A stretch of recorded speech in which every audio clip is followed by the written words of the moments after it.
Warning: this story may contain graphic and disturbing content. Reader discretion is advised. The sun was just beginning to set as Katie and her friends made their way through the dense forest. They were on a hiking trip, taking advantage of the warm weather and lush greenery that surrounded them. Katie was thrilled to be out in nature, away from the stresses of her everyday life.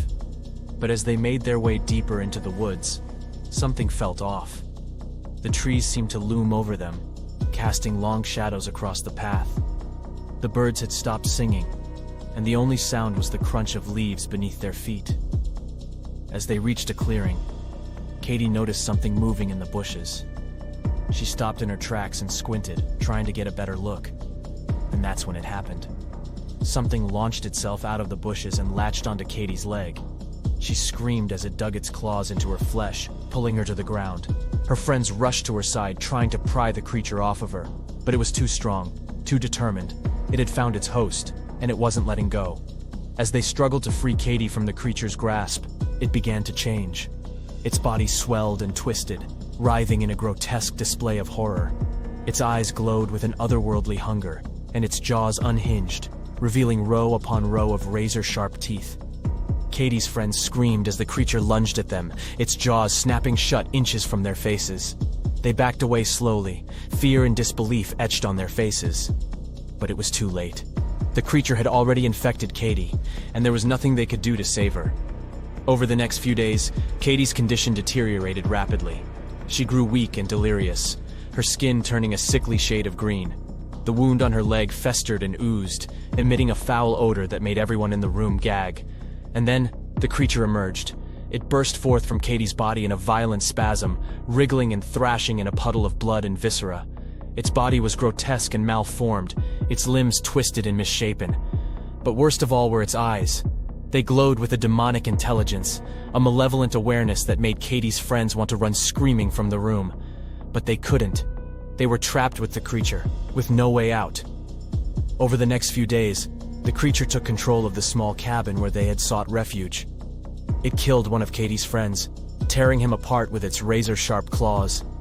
It toyed with the others, stalking them through the halls and corners of the cabin, waiting for the perfect moment to strike. And then, it found a new host. One of Katie's friends had been bitten by the creature during a desperate struggle, and it had taken root in his body. He tried to fight it off, to resist its dark influence, but he was too weak. The creature consumed him from the inside out, feeding on his flesh and blood until there was nothing left. Katie's other friends were terrified, trapped in the cabin with a monster that seemed invincible. They tried to barricade themselves in, to find a way out, but it was no use. The creature was always one step ahead, always waiting for them. And then, something miraculous happened. A team of scientists and military personnel arrived at the cabin, armed with weapons and knowledge of the creature's weaknesses. They stormed the building, guns blazing, and engaged the creature in a fierce battle that lasted for hours. In the end, they emerged victorious. The creature was destroyed, its body torn to shreds by the gunfire and explosives. Katie's friends were safe, but they were traumatized by the experience. They had witnessed something truly horrific, something that would stay with them for the rest of their lives. As for Katie, she didn't survive. The creature had consumed her completely, leaving nothing but a shell of her former self. Her friends mourned her loss, but they were grateful to have escaped with their lives. The scientists who had defeated the creature took samples of its remains and studied them in the lab. They discovered that it was a parasitic organism, one that had evolved to survive by infecting and consuming its hosts. It had likely been dormant in the forest for centuries, waiting for the perfect opportunity to strike. The story of the creature spread quickly, becoming a legend among hikers and outdoors enthusiasts. Some dismissed it as a myth, a tale told around campfires to scare children. But others knew the truth, that there was something out there in the woods, something that could infect and consume anyone foolish enough to cross its path. And so, the next time you venture into the forest, be careful. Watch your step, and keep your eyes peeled for any sign of movement in the bushes, because you never know what might be waiting for you in the shadows, ready to pounce and infect you with its parasitic hunger.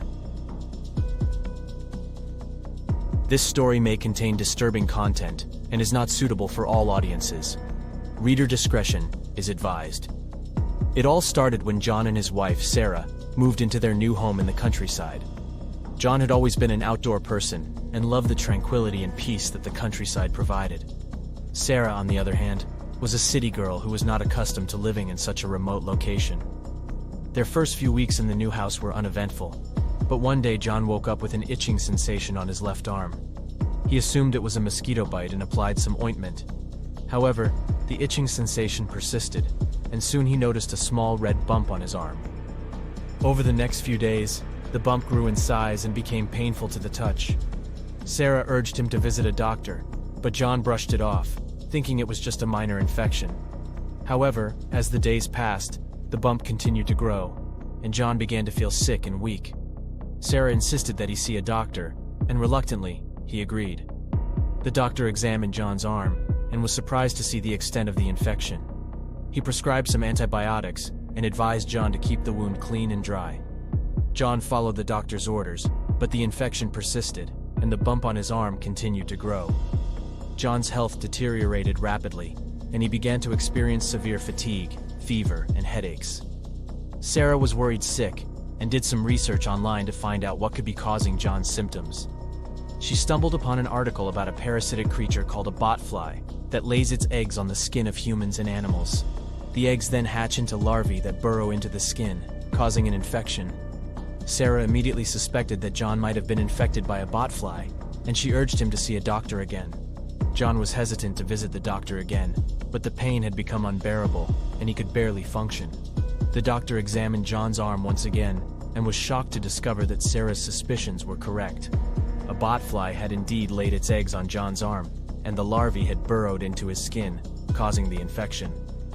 The doctor prescribed some medication to kill the larvae, and advised John to keep the wound clean and dry. He also warned him that the larvae might move to other parts of his body and cause further damage.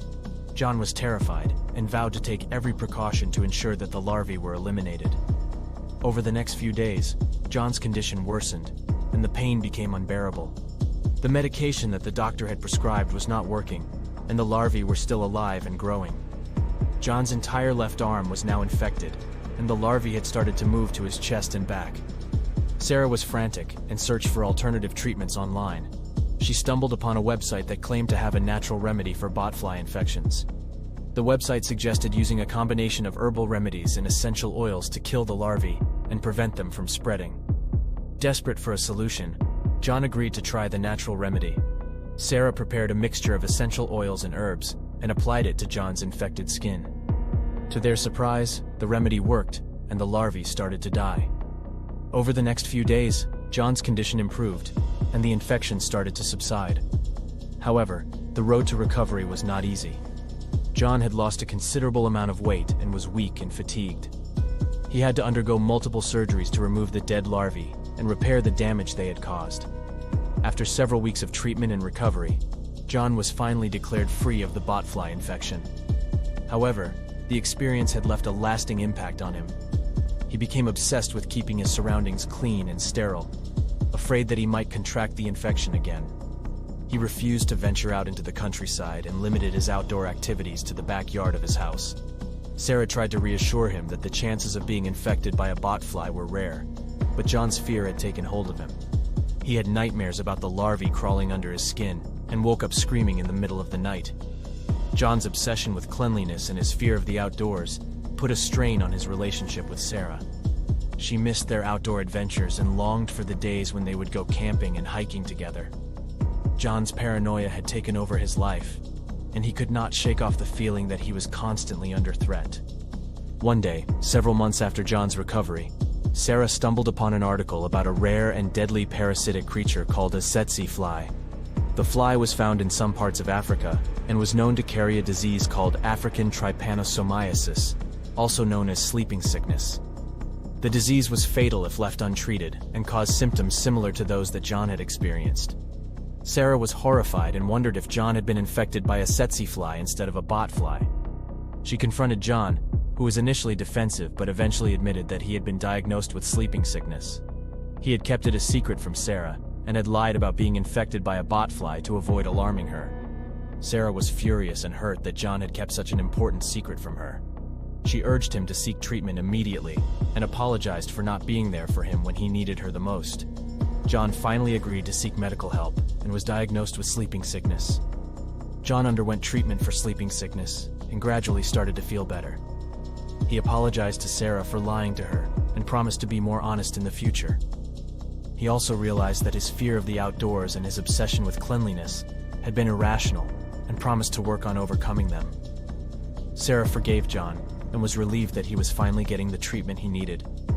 They started to spend more time outdoors and went on camping trips and hikes together. John had a newfound appreciation for nature and realized that his fear had prevented him from experiencing the beauty and serenity of the countryside. In the end, John's experience with the parasitic creature had taught him a valuable lesson about life. He learned that sometimes, the things we fear the most can teach us the most valuable lessons. He was grateful for Sarah's love and support, and promised to cherish every moment they spent together.